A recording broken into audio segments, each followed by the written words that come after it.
Furthermore, when you come into these communities, people know you're there, and the leaders know you're there.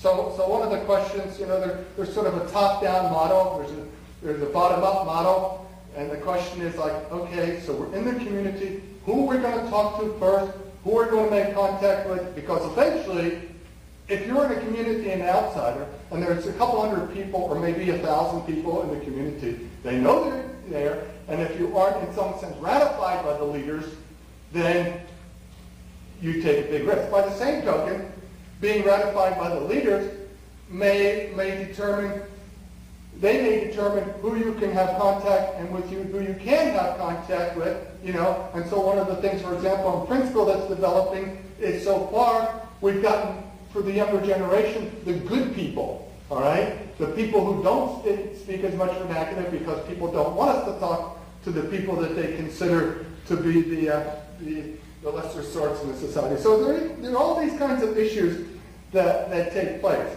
Okay, then the question is local speech and community consciousness. So we're there. We're studying speech. What do community residents think about studying speech? In a sense, they probably think what Catherine Tucker Wyndham just said in her very entertaining and delightful session, and she asked the question of the audience, I don't know why you have to study it, you just have to use it. I mean, there's a certain sense in which that's how people feel. So they can tolerate language as an object that we might be interested in. But linguistic analysis per se is not something that they can relate to at all. Language and the study of sort of how are things changing, including language, is okay, maybe slightly marginal. Language as part of the history and legacy of a community is a bit more real. And so one of the things that we do in number 2, bullet 3, is we try to link language with heritage. And one of the things that we have found out, and I don't know how unique this is to southern communities, because I didn't study any comparable northern communities like this, is that the communities that we have worked with have a very strong sense of their heritage. Where they come from, where their ancestors come from, who they are, and even how they may relate to that outside world. And so one of the things that we have tried to do is link our work with the legacy that includes other things that seem more recognizably cultural. So, for example, like when we do the documentary Mountain Talk, in order to underscore that language should be considered as much a cultural artifact as anything else, we have a lot of music, all right? And we don't say language is like music, but we just show a lot of music, all right? Because Appalachians recognize the musical traditions, they can recognize some of the oral history traditions and so forth, and so in that sense we try to connect with that. Now, the final point of this is, okay, our sociolinguistic goals and community interests. At best, they're complementary. At worst, they're in conflict. Because the fact of the matter is, what interests us may be viewed from the perspective of the principle of linguistic subordination. And we have more than once encountered like, oh, you want to look at our bad speech. So there's that stigma that we have to associate with. The other thing is, that our level of sociolinguistic concern really doesn't match the communities.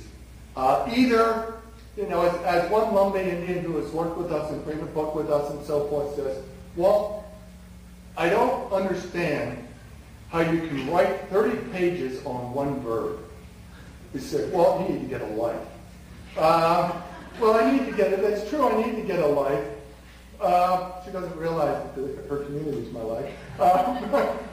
But that expresses, or for example, at one point when we were working the island of Ocracoke, one of the grad students when we were there one spring was doing a survey of the significance of the Ocracoke dialect to sort of the heritage of Oakcockers.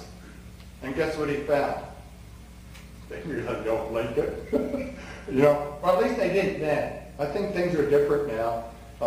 And I'll tell you a little about that a little later, because for the first time in our work in Ocracoke for the last 11 years, a couple of weeks ago, I was in Howard's Pub, the place, and we were drinking and dancing and so forth.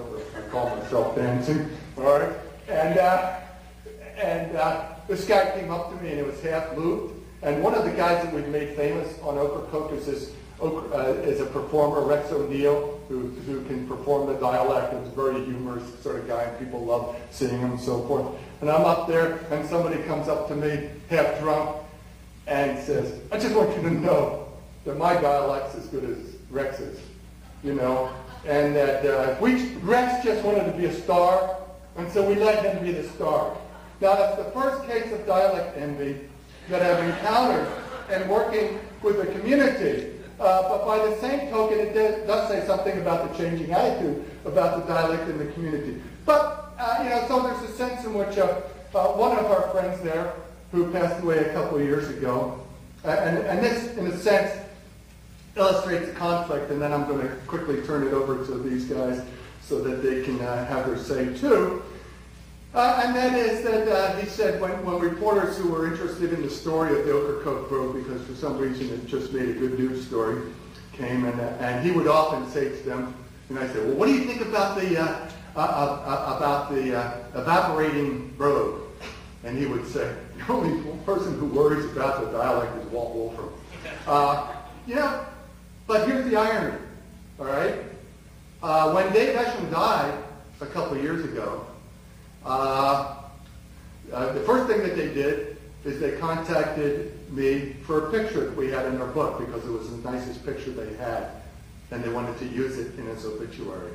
The next thing they did is they invited me to write a eulogy to Dave Esham, which was read at his funeral.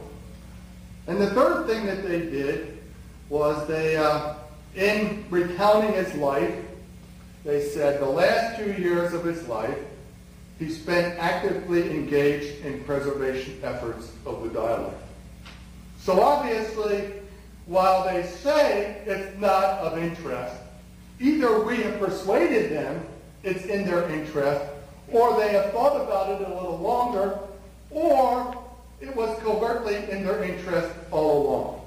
Now, I'm not going to go over the various products of the community that we've done, because what I want to do, you can read those for yourselves, but then, or is it yourself? I don't know. Okay, you can read them, and you can look at them, and some of them you'll see. But I want to, at this point, turn it over to Ryan and Drew, who are currently engaged in a partnership with the Princeville community, in which we recently developed for the community a documentary. How's it going? That's not how you start, right? I am 6'7", as you can see. Very bald. I don't talk black, I talk like I'm from Detroit, Michigan. Back from Detroit. Princeville, North Carolina is the first American town incorporated by African Americans. Wiped out completely by flooding in 1999, the town's rebuilding efforts and historical significance gained national attention from the media, celebrities, and politicians, which included a visit from then President Bill Clinton. As lead research assistant for Princeville, I started visiting the town in July of 2003 to explore its reception to being a linguistic field site.